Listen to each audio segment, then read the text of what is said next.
총성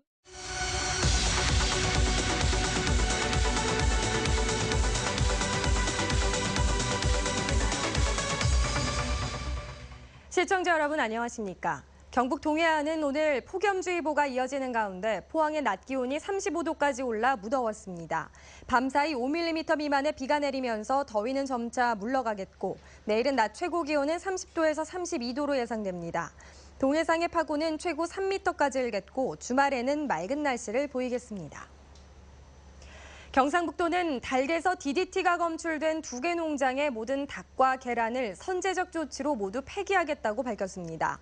이에 따라 DDT가 검출된 경산과 영천 농장의 닭 12,000여 마리와 달걀 3만여 개에 대해 적합 여부와 관련 없이 오늘 전량 폐기해 유통을 원천적으로 차단할 예정입니다. 또 도내 살충제 부적합 6개 농장도 어제 계란 검사 결과 모두 적합 판정이 나왔지만 추가 검사를 계속 실시해 충분히 안전성이 확보될 때까지 출하를 금지할 방침입니다. 특히 이번 사태에 대한 강화 조치로 내일부터 도축장으로 출하되는 모든 산란개는 살충제 성분 27종과 DDT 검사를 실시해 부적합 판정이 나올 경우 전량 폐기할 계획입니다. 경북도교육청은 포항 중심지에 위치해 낡고 협소했던 경북과학고등학교를 포스텍과 인접한 시외곽지로 이전해 오는 2021년까지 신설한다고 밝혔습니다. 경북과학고는 이미 지난 2015년 중앙투자심사에서 이전 승인을 받았지만 이전 부지 선정을 두고 2년간 시간이 걸렸는데 신규 부지는 포스텍과 인접해 공동과제 연구와 교육 프로그램 협력이 가능할 것으로 기대됩니다. 울진군은 지역 일자리 창출과 시급한 현안 사업 해결을 위해 8,134억 원 규모의 추경 예산안을 편성해 군의회에 제출했습니다. 지방교부세 증가분과 국도비 보조금 등으로 재원을 마련했으며 금강송 군락지 진입도로 정비 30억 원, 국립해양과학교육관 건립 부지 매입비 36억 원, 왕피천 순환레일 설치 사업에 47억 원을 편성했습니다. 또 군립추모원 조성 사업 74억 원, 원남골프장 조성 114억 원, 울진군의료원 음압병실 설치에 14억 원을 편성했으며 이번 추경 예산안은 오늘부터 열리는 울진군의회 임시회 심의를 거쳐 오는 8월 30일 최종 확정됩니다. 경주시의회는 오늘부터 엿새간의 일정으로 제226회 임시회를 열고 상임위원회별로 조례안 등 안건을 심사해 의결합니다. 이번 임시회의 안건은 경주시 폐기물 처리 시설 등에 관한 개정 조례안과 전통시장 및 상점과 육성 조례안, 음식 판매 자동차 영업 장소에 관한 조례안 등 6건입니다. 또 신라대중 홍보관 건립 등 경주시가 계획한 8건의 지방재정 투자 사업에 대한 심의도 할 예정입니다. 올해로 29회째를 맞는 포스코 패밀리 기술 컨퍼런스가 오늘 포스텍과 리스트에서 열려 내일까지 계속됩니다. 권호준 포스코 회장은 개회사를 통해 차세대 혁신 제품을 지속적으로 개발해 새로운 비즈니스를 창출해야 한다고 강조했고 빌러 G 수석 부회장은 4차 산업혁명을 주제로 기조 강연을 했습니다. 이번 컨퍼런스는 내일까지 43개 분야별로 연구 발표와 토론이 펼쳐지고 기술 전시회도 열리는데 포스코 그룹사 임직원 외에도 사회 관계자도 무료로 참석이 가능합니다.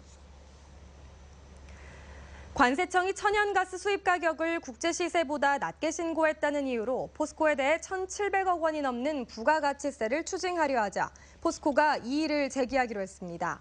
관세청은 포스코가 2011년부터 5년간 인도네시아 액화 천연가스를 수입하면서 수입 가격을 한국가스공사 등 국제 시세보다 낮게 신고해 부가세를 탈루했다고 판단하고 다음 달 과세 예고 통지를 할 예정입니다. 이에 대해 포스코는 2005년부터 장기 계약에 따라 국제 시세와는 관계없이 저렴한 가격에 수입해왔다며 관세청이 똑같은 이유로 1,560억 원의 과세를 예고한 SK E&S처럼 이에 불복하는 과세 전 적부심을 제기하기로 했습니다. 오늘 오후 1시 반쯤 포항시 송도해수욕장 앞 해상에서 윈드서핑을 즐기다 표류한 61살 김모 씨가 긴급 출동한 해경에 무사히 구조됐습니다. 김 씨는 오전 11시부터 송도해수욕장 일원에서 윈드서핑을 즐기던 중 보드의 폴대가 노후로 파손되면서 바다에 빠졌지만 다행히 구명조끼를 입고 있어 가까운 수중 방파제에 올라가 구조를 요청했습니다. 대학 수학능력시험 응시원서 접수가 오늘부터 시작됐습니다.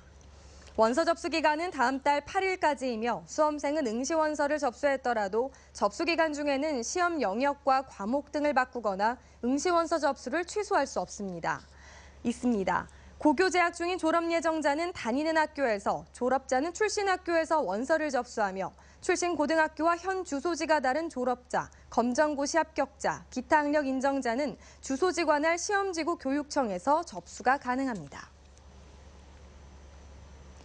최근 고온다습한 날씨와 잦은 강으로 포항 죽장 지역을 중심으로 사과 탄저병이 급격히 번짐에 따라 주의가 필요합니다. 탄저병은 아무리 방제를 철저히 해도 발생과 확산을 막기가 어려워 농작물 피해보험이나 재해보험에도 적용되지 않아 그 피해는 고스란히 농가가 떠안을 수밖에 없는 실정입니다. 포항시는 탄저병이 더 확산되지 않기 위해서 농가에서는 매일 과원을 예찰해 병든 과실을 조기에 제거하고 날씨가 갠 틈을 타 약제 방제를 실시해야 한다고 당부했습니다. 경주를 찾는 관광객을 중심 상가로 유치하기 위한 다양한 노력이 시도되고 있습니다. 경주시는 봄부터 가을까지 매주 금요일 밤 중앙상가와 인접한 봉황대 앞에서 다양한 음악회를 개최하고 있습니다. 여기다 봉황대와 연결되는 내남 사거리에서 청기화 사거리 150여 미터 구간에서 지난달 두 차례에 이어 내일과 모레도 밤 11시까지 봉황 프리마켓을 열기로 했습니다. 경주시는 봉황대 뮤직스퀘어와 연계한 두 차례 프리마켓에 푸드트럭과 공예품점 등 50에서 60여 개 점포가 참가해 큰 인기를 끌었다며 관광객들이 도심에서 머물고 즐길 수 있도록 야외 영화제와 치맥 파티 등 다양한 콘텐츠를 개발하겠다고 밝혔습니다. 포항시 북구보건소는 다음 달 3일까지 포은 중앙도서관 주변 금연구역 내 흡연자에 대한 집중 단속을 실시합니다. 이번 단속은 민원 다발구역인 포항중앙도서관 주변으로 흡연으로 인해 비흡연자인 이용객은 물론 인근 주택의 주민들과 어린이집 아이들에게까지 간접 흡연의 피해가 발생하고 있습니다. 도서관 건물은 물론 주차장 등 대지 전체가 금연구역으로 위반 시 10만 원의 과태료가 부과되며 금연지도원 2개조 4명으로 단속반을 구성하고 필요시 관할 경찰서에 지원도 받을 계획입니다. 이상으로 포항 MBC 이브닝 뉴스를 마칩니다. 여러분 고맙습니다.